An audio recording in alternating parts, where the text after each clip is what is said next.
was a ballot that was rejected first. Live mula sa GMA Network Center, ito ang 24 Oras. Magandang gabi po, Luzon, Visayas at Mindanao. 3 ang nasawi, habang 7 ang sugatan sa pag-araro ng 18-wheeler sa Batasan San Mateo Road sa Quezon City. Nahuli kam ang malagim na aksidente na nag-ugat ng magkaproblema umano ang preno ng truck. Sinuspende na ng Land Transportation Office ang lisensya ng driver. At nakatutok si James Agustin. Palusong ang mga sasakyan sa bahaging ito ng Batasan San Mateo Road sa Quezon City pasado alas 11:30 kagabi. Bigla na lang sumulpot ang isang trailer truck na mabilis ang takbo. Ilang saglit pa tumagilid ang container van nito at tumilapon. Inabot ng truck ang isang kotse na nasa unahan nito. Inararo rin ng truck ang isang AUV at 3 motorsiklo.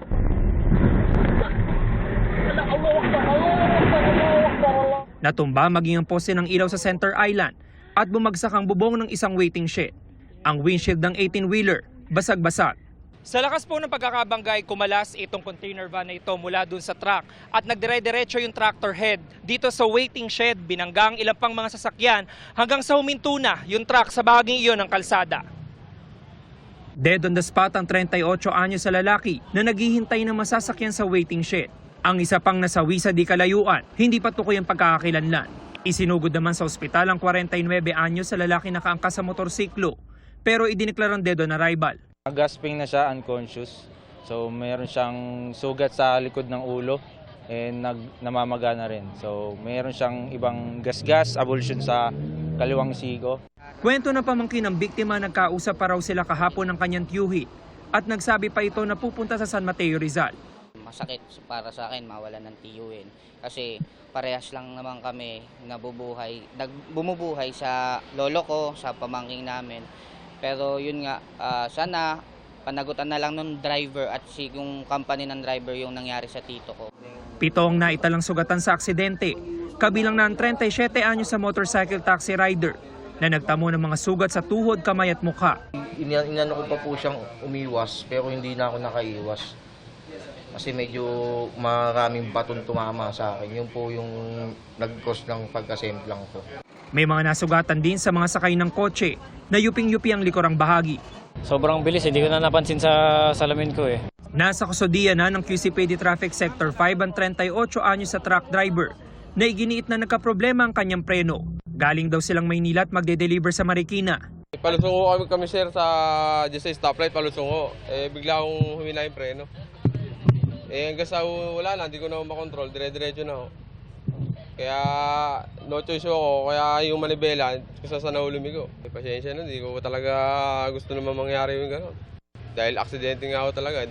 Initial investigation po natin, itong truck po na to, nawalan daw siya ng control. Maharap ang truck driver sa reklamong reckless imprudence resulting in multiple homicide, multiple physical injuries, and damage to properties. Para sa GMA Integrated News, James Agustin, nakatutok, 24 Oras. Inasang darating sa bansa ngayong gabi si dating Congressman Arnie Teves na wanted para sa mga kasong murder. Yan ay matapos siyang ipa-deport ng Timor-Leste. Pero ang kanyang kampo, kine-question ang naturang hakbang. Nakatutok si Salima Refran.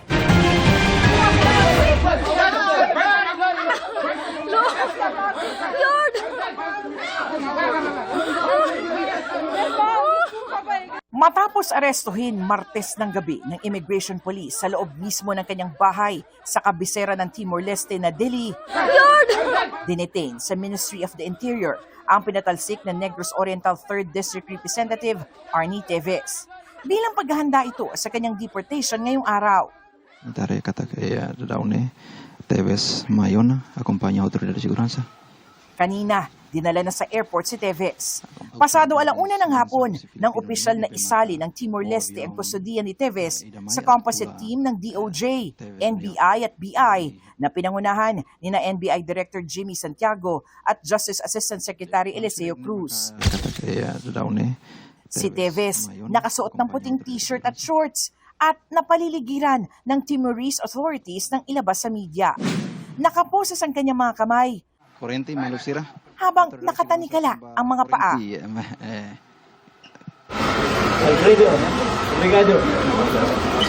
Dahil walang pasaporte, ang embahada na ang nag-issue ng travel document ni Teves.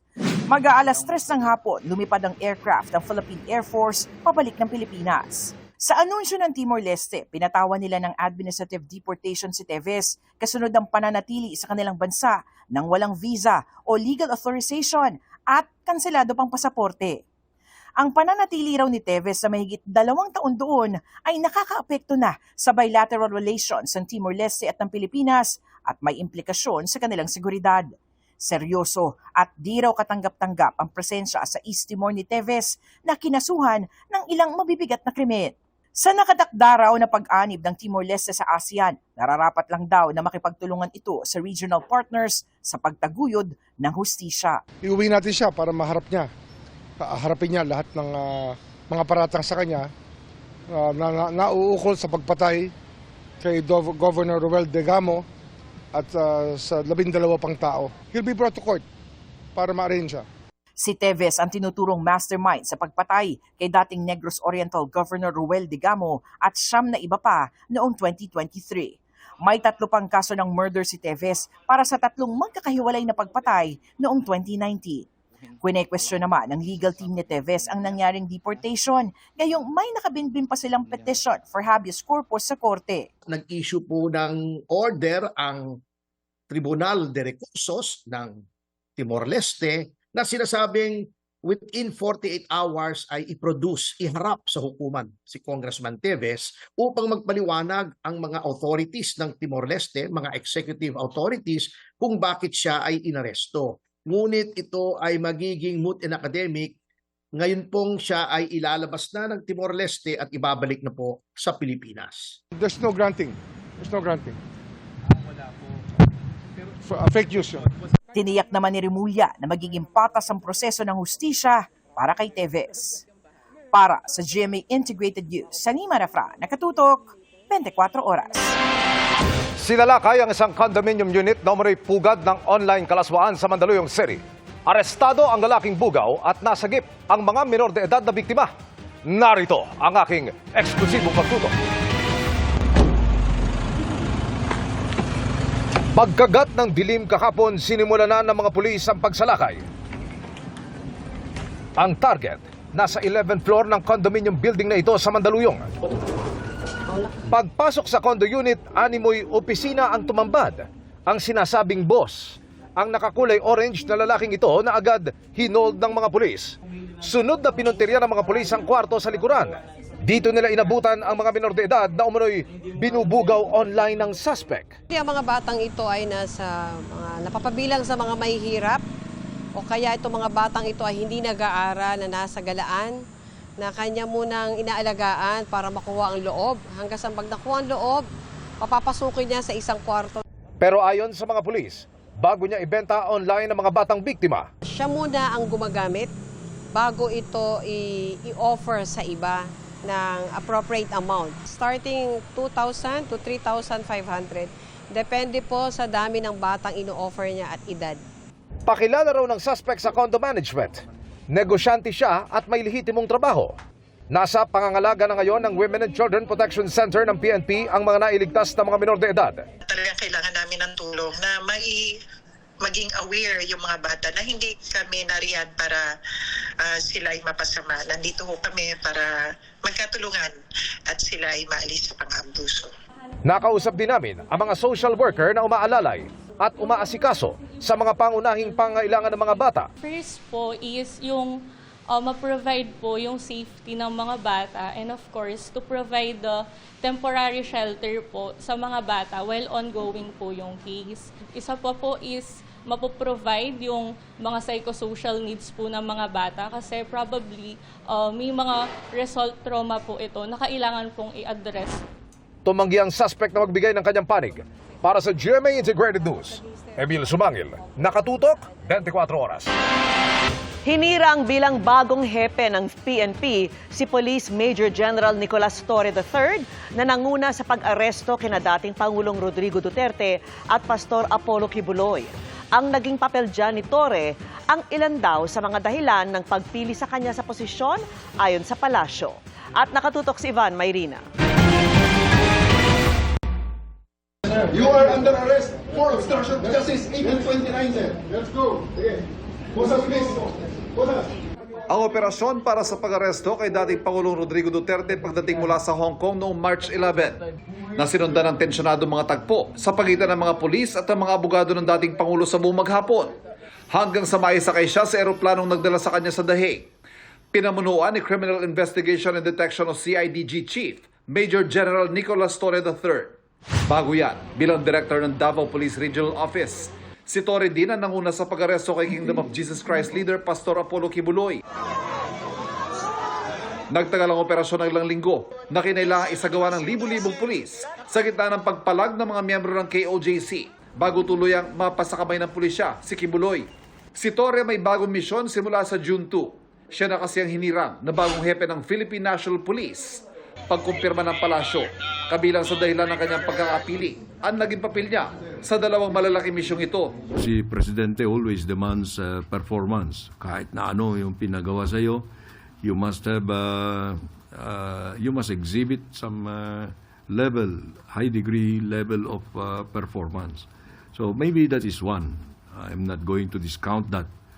But there may be other qualities of General Torre that he might have considered. Lahat ng promotion reward yan, ano? But most promotions are given on merit.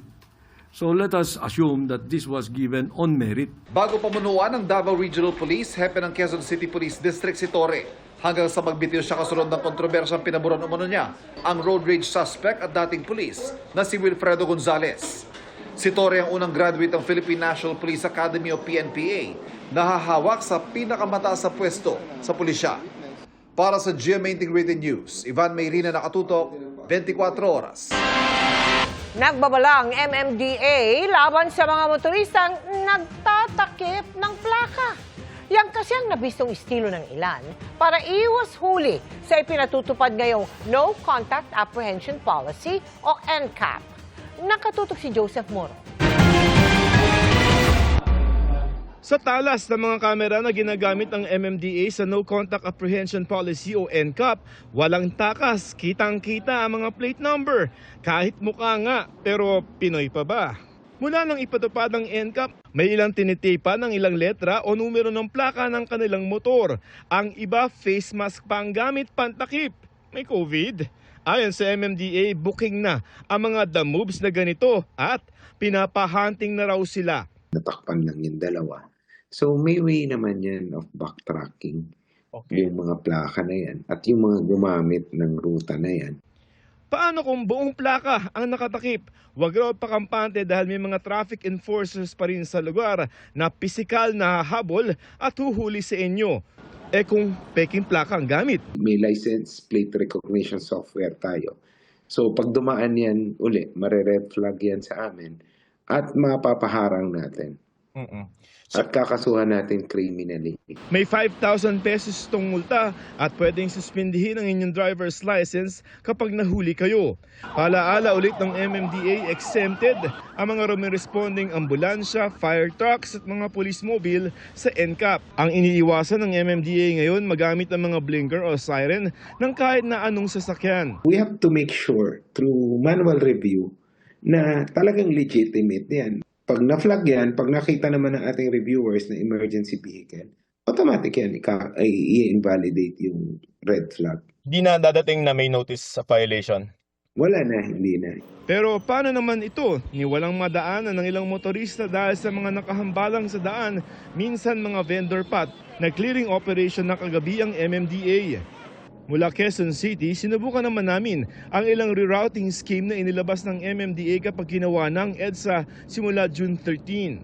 Base sa rerouting plan ng MMDA, pwede kaming dumaan sa Skyway. Tingnan natin kung ilang minuto at kung saan kami pwede mag-exit pagpapunta kami ng Maynila. Pero sa Quezon Avenue, sa Quezon City, papasok sa Skyway Stage 3, tukod na ang mga sasakyan. Mabuti na lamang at sa taas, maluwag pa. Wala pang 6 na minuto na sa may nagtahan exit na kami. At pagkatapos ng 30 minuto, nasa may Buendia exit na kami na pwedeng labasan papuntang Makati at Pasay.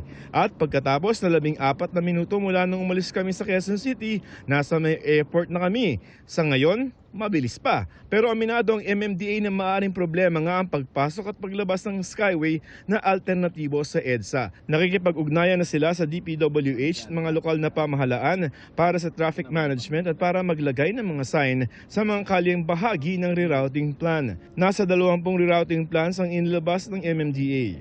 Para sa GMA Integrated News, Joseph Morong, nakatutok 24 oras. Nagsagawa ng live fire drill sa Tarlac ang Philippine at US Marines bilang bahagi ng Kamandag military exercises. Kabilang sa kanilang sinanay ang paggamit ng 81mm mortar. Mula po sa Kapas Tarlac, nakatutok live si Chino Gaston. Chino! Emil, yumanig ang lupa at dumagungdong ang pagsabog ng artillery fire mula sa isinagawang military exercises sa pagitan ng US at Philippine Marines dito sa Crow Valley sa Kapas Tarlac. Sa dating bombing range ng mga Amerikano sa Crow Valley sa Tarlac, nagsanay sa pagpapaputok ng 81mm mortar ang Philippine at US Marines. Ang target, ang kulay asul na ito sa gitna ng daanan ng lahar mo lamang pinatubo. Sunod-sunod ang pagbagsak ng mga shell ng mortar at makapal na usok ang nakita kung saan ito tumama.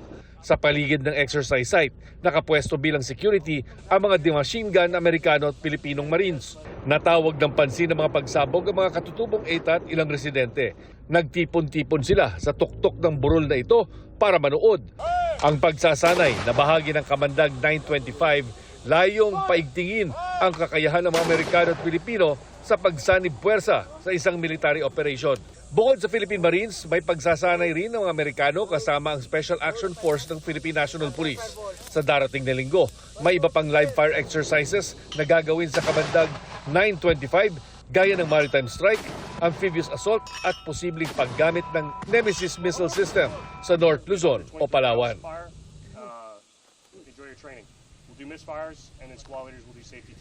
Emil, mahigit 4,000 mga miyembro ng Philippine at US Marines ang nakatakdang lumahok pa sa mga darating pang mga exercises sa ilalim ng Kamandag 0925. Kasama ang higit 100 miyembro ng Japanese Self-Defense Force at mga observers mula sa 6 na bansa.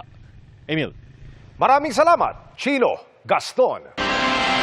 Nauwi sa trahedya ang pagre-renovate sa lumang water refilling station sa Pasay City. Patay ang 2 trabahador matapos matabunan ng gumuhong istruktura. Nakatutok si Jomera Presto, exclusive. Tulong-tulong ang mga rescue team sa pagbungkal ng semento sa loob ng isang lumang water refilling station sa Pasay City kahapon. Hinahanap nila ang ilang tao na natabunan ng semento matapos gumuho ang istruktura na isinasa ilalim sa renovation. Ayon sa pulisya, tumagal ng 2 oras ang search and rescue operations sa 5 biktima na agad isinugod sa ospital. 2 sa kanila ang namatay. Kabilang ang isang senior citizen na foreman at isang construction worker. Sugatan ng 3 pang trabahador. Ayon sa tinderang si Rosalinda, mahigit 1 taon nang hindi nag-ooperate ang water station at kailan lang ito sinimulang i-renovate. Sa gilid lang nito nakapwesto ang kanyang tindahan. Maswerte at hindi raw sila agad nagbukas noong mga oras na mangyari ang aksidente. Kung napaaga po kami, talagang dami kami na asawa ko. Kasi po diyan kami sa bintana, malakas yung impact nung mga bubog kasi umabot pa po dito eh. Lumalabas sa investigasyon na hindi matibay ang naging pundasyon kaya gumuho ang kisame at nabagsakan ng mga biktima. Ayon sa pulisya, illegal ang ginagawang renovation sa water refilling station. Wala pong metal scaffolding, no? Tinukuran lang ng mga kahoy. Initial investigation po, no building permit po talaga yung ginagawang struktura. Kaya po, doon pa lang po mayroon na po silang violation. Hindi rin umano sumunod ang may-ari sa health and safety standards dahil walang mga proper safety gear o kasuotan ang mga biktima. Dahil dito, posibleng maharap sa reklamong reckless imprudence resulting in homicide ang may-ari ng nire-renovate na istruktura. Sinusubukan pa namin makuha ang panig ng may-ari. Sundin natin yung mga safety protocols, no? Kumuha tayo ng kinakailangang building permit para po maiwasan natin yung mga ganitong sakuna. Para sa GMA Integrated News, Jomer Apresto nakatutok 24 oras. Hinarang ang milyong-milyong pisong halaga ng asukal, pampatamis at sigarilyong ipupuslit daw sana sa bansa. Bukod sa malaking epekto nito sa kabuhayan ng mga magsasaka, posible pa umano itong makasama sa kalusugan dahil hindi tiyak ang kalidad. Nakatutok si Ian Cruz. Hinarang ng Bureau of Customs ang 2 container vans ng asukal at 2 container ng white sweet powder sa Port of Manila. Ang mga ito, wala umanong import permit mula sa Department of Agriculture.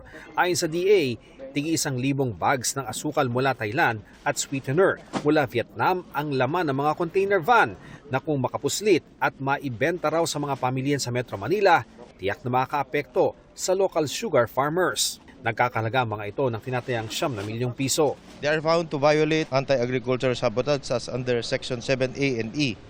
Importing or bringing agricultural and fishery products to the Philippines without the required import clearance from regulatory agency. Mabuti rin daw at naharang dahil may bakterya o mano ang nasabat na pampatamis. Yung artificial sweetener na dalawa, this is quite alarming. May traces of bacteria na nakita. So that is considered now not fit for human consumption. But I told them to retest just to be sure. Ayon sa Department of Agriculture, itong container na mga nasabat na asukal ay kanilang ipasusuri at kapag ligtas ito para sa consumption ng mga tao ay ipapasa daw ito sa appropriate agency para mapakinabangan ng publiko. Hahabulin daw ng DA ang mga importer ng asukal at sweeteners. Bukod sa mga naharang na pampatamis, may nasabat na isa pang container ng sigarilyo ang customs na ayon sa DA ay labis din ang epekto sa local farmers ng tabako. Magit 80 milyong piso ang market value ng shipment. Ang importante is that we have to relish our own products. Hindi itong mga ganito kumikita lang yung mga loko-loko na smuggler at mga producer nito sa ibang bansa.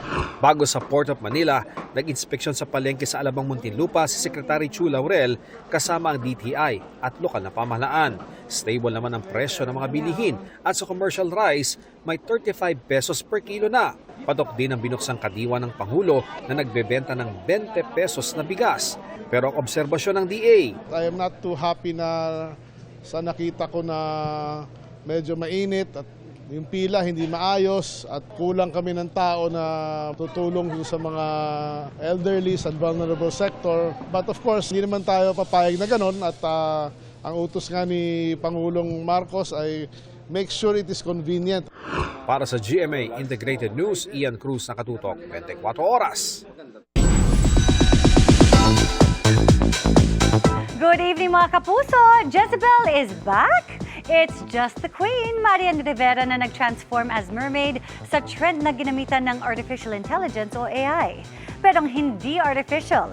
Ang dancing skills ni Marian na isi-showcase niya bilang dance authority sa Stars on the Floor. Makichika kay Nelson Canlas.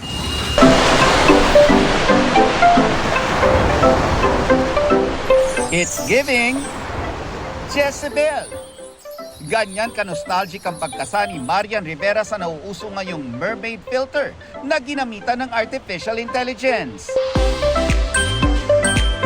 Napa-throwback tuloy ang fans sa naging role ni Marian noon na si Jezebel. Di maikakaila ang beauty ni Marian na walang pagkakaiba kahit underwater.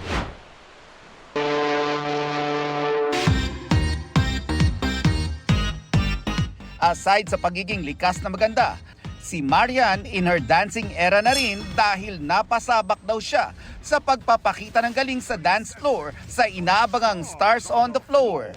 Hindi pwedeng hindi. Isa raw yan sa mga aabangan ng mga kapuso this June. Bukod siyempre sa mga talentong ipapamalas ng mga celebrities at online stars na nagko-kolabanan sa dance show.